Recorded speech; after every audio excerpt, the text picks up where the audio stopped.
પાલનપુર કાની ટીમે 20,000ની લાંચ લેતા 2 ખેતીવાડી અધિકારી અને 1 વચેટિયાને ઝડપી પાડ્યા. પાલનપુર નાયબ નિયામક ખેતી વિસ્તરણના ખેતીવાડી અધિકારી ચંદ્રિકાબેન થુમડિયા અને રાકેશ મકવાણા સહિત વચેટીઓ હિતેન્દ્ર ગામી 20,000ની લાંચ લેતા રંગેહાથ ઝડપાયા.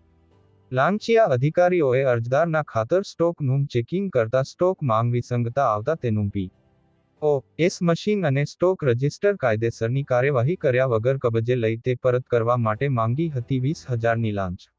અરજદારે પાલનપુર એસીબીનો સંપર્ક સાધતા એસીબીની ટીમે ઇકબાલગઢ કૃષિ સેવા કેન્દ્રમાં છટકું ગોઠવી ત્રણેય લાંચિયાને 20,000ની લાંચ લેતા ઝડપી પાડ્યા. પાલનપુર એસીબીએ 2 ખેતીવાડી અધિકારી અને વચેટિયાની અટકાયત કરી વધુ તપાસ હાથ ધરી. અહેવાલ હર્ષદ પટેલ, ડીસા, બનાસકાંઠા.